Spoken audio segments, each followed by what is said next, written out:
Coming up in our newscast tonight. The two Koreas hold working-level military talks. Topics discussed during the brisk session includes restoring the severed communications channels. Preparations begin for the August inter-Korean family reunions. Candidates are chosen through a computerized process, but those older with immediate family members across the border are given priority. To mark the day the war that tore a nation in two broke out, special ceremonies and events are held in Korea. Veterans from in and out of the nation that fought for freedom are honored. NEWSCENTER begins now.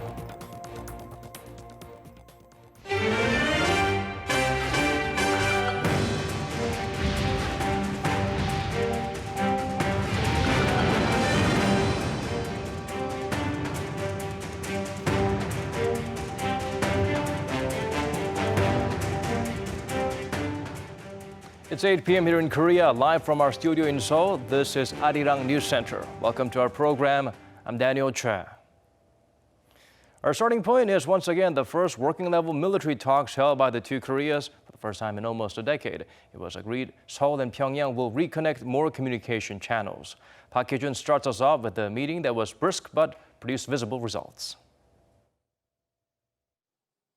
South and North Korea have agreed to restore military communication lines as part of their implementation of the April 27 Panmunjom Declaration, which includes reducing military tension and building trust. The agreement came during the two Koreas' military working-level talks on Monday at the Customs Immigration and Quarantine Office in Paju, Gyeonggi-do Province, just south of the Indo-Korean border. Each delegation was made up of 5 members, the South Korean delegation led by Army Colonel Jo Yong-gun and the North Korean delegation by Colonel Chang-nam. The two sides have agreed to quickly restore the West Sea Channel, which was severed in 2016 after the shutdown of the Inter-Korean Kaesong Industrial Complex. It was restored in January for the Pyeongchang Winter Olympics, but at present it's only capable of phone communication. The two Koreas also plan to reconnect the East Sea communication lines. The channel was suspended in 2011 amid military tensions and later destroyed in a wildfire. They will negotiate further on the equipment needed for its reconstruction and a timetable for the process in follow-up discussions. Once the lines are restored, they will help the two Koreas avoid possible military conflicts caused by misunderstandings. These talks are the first of their kind in more than 7 years, since the deadly attack on the South Korean warship Cheonan in 2010 and the shelling of Yeonpyeong-do Island later in the same year. South and North Korea will work out the details of the restoration through the exchange of documents and future inter-Korean military talks through the exchange of official notices. Seoul's Ministry of National Defense says it will take the necessary measures by cooperating with the relevant departments to follow through with the agreement as soon as possible. Park Hee-jun, Arirang News. More inter-Korean meetings are lined up. The nation's Unification Ministry announced the dates set for discussions on railway and road connections as well as forestation projects. Talks on railway cooperation will be held tomorrow on the south side of Panmunjom. Meeting on roads are set for Thursday on the North Korean side of the border village. Come next Wednesday, the spotlight will be on forestation projects. These are all part of implementing the Panmunjom Declaration, the agreement reached by the leaders of the two Koreas during the April summit. And civic representatives from the two sides have been discussing ways to hold joint celebratory events on historic occasions. The committee in Seoul unveiled those plans today. Kim Mo-kyun zooms in on the progress made as inter-Korean relations thaw. The South Korean Civic Committee for implementing the June 15 declaration revealed that they had agreed with their North Korean counterparts last week to hold joint events between the South and North on historic dates.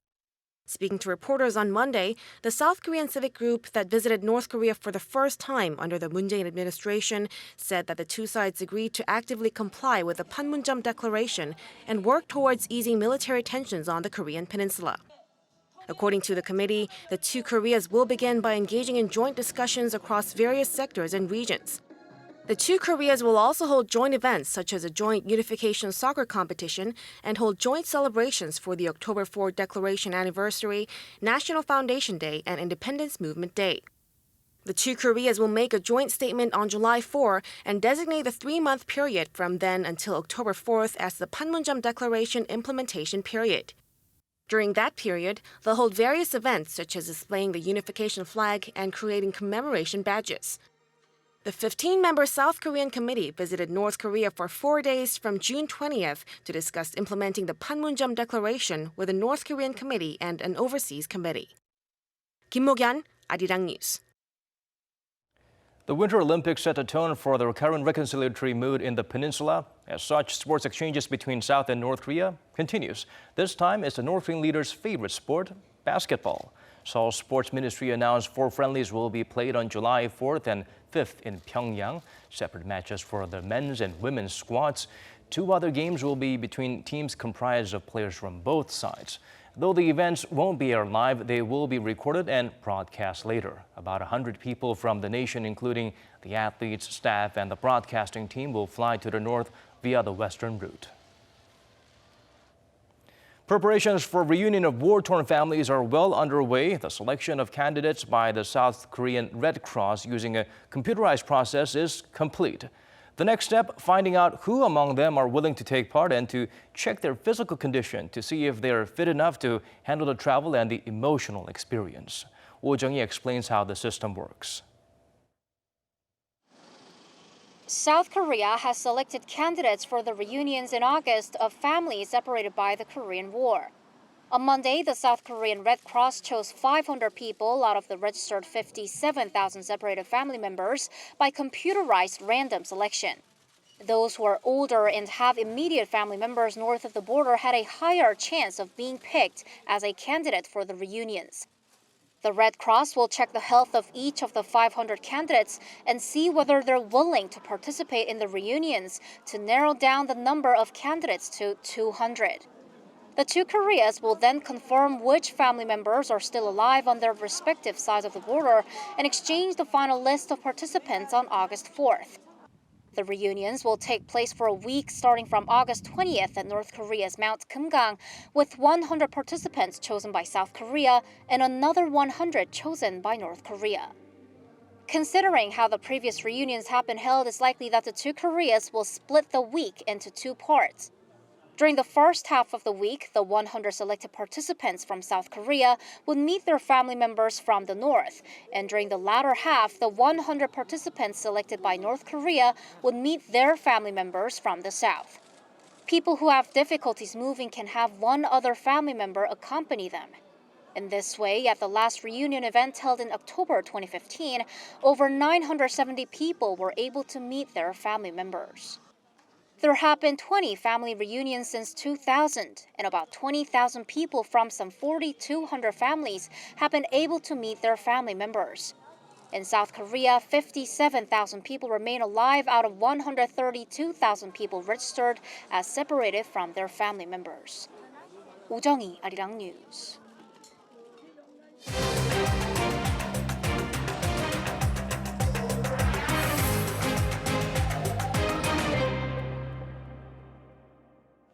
On this date in 1950, a war that took millions of lives and divided a nation in 2 broke out. Korea has come a long way from the ravages of that horrific turning point.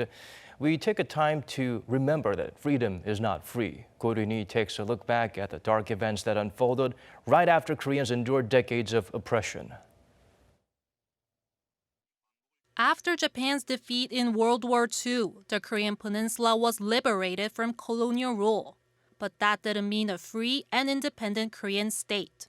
The Soviet Union occupied the north of the country and the U.S. took the south, dividing Korea along the 38th parallel. In 1948, the South and North formed governments that were ideologically opposed, and each rejected the legitimacy of the other. On June 25, 1950, the North Korean army invaded South Korea with Soviet tanks, marking the start of the Korean War. A few months later, the North had conquered nearly all of the South, including its capital, Seoul. To South Korea's defense came the United Nations, with the United States as the principal force. This is because they saw in the North's attack the growing threat of communism. In September 1950, General Douglas MacArthur, Commander-in-Chief of UN forces, successfully carried out the Incheon landing operation, recapturing Seoul in 2 weeks. But without warning, Communist China sent in massive numbers of troops to help North Korea. The fighting finally came to an end with an armistice agreement in July 1953, and the two Koreas remain separated to this day. Estimates vary, but a report by South Korea's defense ministry suggests the conflict resulted in the deaths of more than 130,000 South Korean troops and nearly 38,000 fighting under UN command, the vast majority of them Americans. Earlier this month, South Korean President Moon Jae-in spoke at a ceremony for the country's 63rd Memorial Day and laid out the government's plan to honor those soldiers and their sacrifices. 한국 전쟁에서 전사한 군인과 경찰의 유해 발굴도 마지막 한 분까지 계속해 나갈 것입니다. 남북 관계가 개선되면 비무장지대의 유해 발굴을 우선적으로 추진하겠습니다. 고르니 아리랑 뉴스. The Ministry of Patriots and Veterans Affairs held a special ceremony in Seoul. Thousands gathered to show their appreciation for the heroes who defended the nation during that conflict. Some 1,000 veterans from this country and around 100 more from other allied nations took part. Various events, including musical and theatrical performances about the Korean War, were held. Prime Minister Lee Na-kyun delivered a speech at the venue. War-torn families of the two Koreas will meet in August at North Korea's Mount Kumgang. Like this movement, the South Korean government will continue pressing for the establishment of peace on the Korean peninsula. He emphasized seeking peace and prosperity for the two Koreas is one way to repay the veterans who gave their lives for the country. During this time of the year, the nation welcomes some very important international guests, the veterans from the allied countries that put their lives on the line to fight for freedom. According to our Park Ju-won, various commemorative events were prepared for these heroes. This is the War Memorial of Korea located in central Seoul, and dozens of Korean War veterans and their families, mostly from the U.S., are here to pay tribute to their comrades who lost their lives 6 decades ago. This is the first leg of their 6-day visit to South Korea, which will end when they leave the country on Thursday. They placed flowers in front of a memorial to the fallen, where the names of tens of thousands of UN troops are engraved. Troops from 16 countries, including the US, the UK, Canada, Australia, and Turkey, fought under UN command in the Korean War, and 6 countries, including India, Norway, and Sweden, provided support for medical operations. Altogether, nearly 2 million people from foreign countries helped defend South Korea, and more than 150,000 of them died, were wounded, or are considered missing. After holding a moment of silence for the war heroes, they moved into the War Museum for a brief tour. The exhibitions took the veterans down memory lane. This is my first visit to Korea since 1954. In fact, the last time I seen Seoul when we flew out of here, it was almost leveled. Now, it's full of cars and everything. I'm honored to come back. Very pleased that I'm still able to move. I'm 85 years old.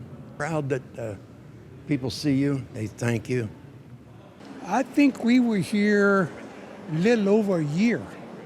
Our ship was here, in the Korean waters during the war. It was a little over a year. It is kind of a different feeling, coming back. I feel proud and happy for the people. No, I think it's just great. The visits for veterans from outside of Korea were started back in 1975 by a private organization, but they are now run by South Korea's Ministry of Patriots and Veterans Affairs. So far, about 32,000 veterans and their family members from UN forces have participated. Park Ji-won, Arirang News. Seoul and Washington reaffirmed their ironclad military alliance. South Korea's Defense Chief Song Young-moo met with Admiral Philip Davidson, the man in charge of U.S. Indo-Pacific Command, to discuss ways to strengthen military cooperation. According to the MND, the duo agreed this year will be a watershed moment in the peninsula's denuclearization, and that close consultation between the two allies will be more important than ever before. Song also marked the 68th anniversary of the outbreak of the Korean War by expressing his gratitude to American vets. This was Davidson's maiden visit to Seoul since becoming the Pacific Commander in late May. His predecessor, Admiral Harry Harris, is nominated as the new U.S. ambassador to South Korea. The Army held a ceremony to send off a special warfare team to the United Arab Emirates, where they'll replace another group of soldiers serving there. Hundreds attended the event, including Army Chief of Staff General Kim Yong-woo, plus the 125 soldiers deployed to the AK unit and their family members. AK means brother in Arabic. South Korea has been sending special forces to the UAE since the year 2011 as a means of enhancing bilateral military cooperation. During the ceremony, the troops showcased Seoul's new so-called Warrior platform, comprised of 18 types of the latest combat supplies and gear, including new uniform, bulletproof helmet and vest, along with personal arms. The Army plans to equip soldiers serving domestically with this latest tech as well, starting with some battalions later this year. Hashima Island has been given World Heritage status in 2015. Contrary to how the Japanese government promotes it, the site was a prison for Koreans forced into hard labor. While Tokyo promised to outline all aspects of the so-called Battleship Island, their implementation report was heavily criticized. It will be put to evaluation this week. Lee Ji-won has the full story. Japan's report on its progress so far in telling the full history of Hashima Island will be scrutinized this week by the World Heritage Committee at their annual session held this year in Bahrain. Known as a State of Conservation Report, the document was submitted last year and covered efforts related to Japan's World Heritage sites of the Meiji Revolution period, including Hashima Island, also known as Battleship Island. During the Second World War, between 500 and 800 Koreans were forcibly taken to Hashima to work in coal mines for little or no pay and hardly any food. When Hashima was listed as a World Heritage Site in 2015, Japan had promised to publicize the island's true history, which would include setting up information centers and commemorating the victims. The World Heritage Committee is expected to publish its analysis of Japan's progress report on Wednesday. The review's first draft strongly urges Japan to do its best to address Hashima's full history, but many South Koreans are saying that it does not clearly deal with the loopholes in Tokyo's reports. In fact, Japan's progress report fails to include either of the phrases forced labor or brought against their will, phrases Japan itself had used back in 2015. Instead, it says simply that there was a large number of people from the Korean peninsula who supported Japanese industry. The committee's first draft also does not address Japan's plans for the information center, which would be located in Tokyo, over 1,000 kilometers away from Hashima, a gesture seen as insincere. Even worse, the center is to be set up as a think tank, which could be used to portray the facts as a matter of opinion. A South Korean foreign affairs official said the government has been firm that it cannot accept Japan's 2017 report and that it has raised the issue with UNESCO, its advisory committee ICOMOS, the member states, and even with Japan. The official added that Seoul will make sure the World Heritage Committee will correctly address the issue this time so that Japan's next implementation report, due at the end of 2019, will be properly amended and evaluated in 2020. Lee Ji-won, Arirang News. The nation's trade ministry launched its Industry Innovation 2020 platform to boost innovation-led expansion last month. And this morning, business leaders, experts, and government officials gathered to discuss ways to create the conditions for that growth. Won Jong-han shares with us the result from the session. The government and private companies will invest over $2.3 billion by 2022 in an attempt to lead the global hydrogen-fueled car market. The Ministry of Trade, Industry and Energy held its second Industry Innovation 2020 platform meeting in Seoul on Monday, where some 20 business leaders and government officials discussed ways to promote Korea's hydrogen-powered car industry. The Minister of Trade, Industry and Energy highlighted why the industry is so important for South Korea. Unlike general internal combustion engine vehicles, hydrogen-fueled cars are eco-friendly vehicles that can reduce fine dust and air pollution. Since we have been preparing for the last 10 years, we have the potential to lead the future eco-friendly vehicle market with the world's best technology. He said that as part of the roadmap, the government will strategically cooperate with private companies to develop the hydrogen-fueled vehicle industry ecosystem. The roadmap's targets include producing 16,000 vehicles within 5 years and expanding the infrastructure for hydrogen-fueled buses by creating new routes between 5 cities, starting with the Seoul to Ulsan route. The government will also provide more than $110 million to research and develop state-of-the-art technology for the domestic supply chain and establish a stable and cheap supply chain for the distribution of hydrogen energy by 2022. The investment in the hydrogen-fueled car industry is part of the government's Industry Innovation 2020 platform, a strategy of innovation-led growth that will change people's lives and create job opportunities in the country. Through such measures, the government expects to create a total of 3,800 jobs by 2022 in related industries. 원정환, Arirang News. Search operations for the 5 people still missing from the Sewol disaster began today. The Ministry of Oceans and Fisheries says the 2-month-long search mission has begun at Mokpo Newport, where the ferry was lifted to an upright position last month. Along with the Coast Guard as well as the Ministries of Defense and Health, they have set up lights and pathway that allows access to the ship's interior. The search will focus on areas surrounding the auxiliary engine room, and investigators will remove mud from inside the vessel and search for the missing bodies. The Sewol ferry capsized in waters off the nation's southwestern coast in 2014, taking hundreds of lives, mostly students, on a field trip to Jeju Island. And now, turning to some World Cup action. Records were broken as England and Colombia took turns scorching the net. Japan and Senegal also played a pulsating draw in Group H. Lee Seung-jae has the highlights from Sunday. Day 10 of the 2018 Russia World Cup began with Group G favorites England taking on Panama. And England went on a goal blitz against the Central Americans, scoring 5 goals in the first half alone. Tottenham Hotspur striker Harry Kane was the star of the show, notching a hat-trick, giving him 5 goals in just 2 games. Philippe Bolloy's 78th-minute goal will give Panama its first-ever goal in the World Cup, as England will go on to win 6-1 and advance to the round of 16. In Group H, an exhilarating match between Japan and Senegal. Sadio Mané's goal in the 11th minute gave Senegal the early lead before Japan's Takashi Inouye answered back in the 34th minute. The second half was just as exciting as the first. Moussa Wagué's goal looked like it was going to give Senegal the 3 points, but Kasuke Honda, coming off the bench, helped Japan secure a draw, scoring in the 78th minute as the 2 countries left the pitch with a point each. Japan and Senegal sit atop Group H with 4 points each, with Japan slightly ahead on goal difference. Sunday's final game saw Colombia and Poland face off in Kazan.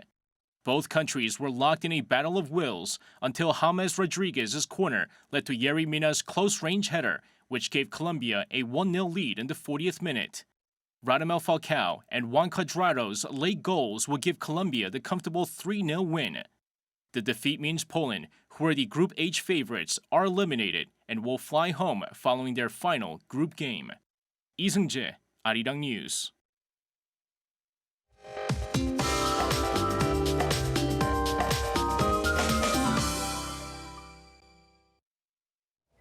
Time to turn to Michelle back at the Weather Center for the updates you need. Michelle, we are finally getting a break from the sizzling conditions, but it seems like now we have to endure rain and humidity. That's right, Daniel. We will soon be drenched as the monsoon rain is practically around the corner. Now, starting tomorrow morning through the afternoon, the rain clouds will develop over in the central region. The amount of precipitation will vary, but generally the entire nation will be hit with heavy rain. The Jalada provinces are going to get up to 200 millimeters, while other regions in the south will get between 80 and 150 millimeters. The central region is not exempt from this heavy rain, as some parts will get up to 120 millimeters of precipitation. In the morning, Seoul will begin at 21 degrees Celsius, and most parts of the country will have similar readings as well. We will have a very different afternoon tomorrow, though. Seoul at 24, Gwangju at 27, and Busan at 25 degrees. The rain in the capital will clear over on Thursday, but the monsoon front will still affect some of the nation until the end of this week. I'll leave you with the weather conditions around the world.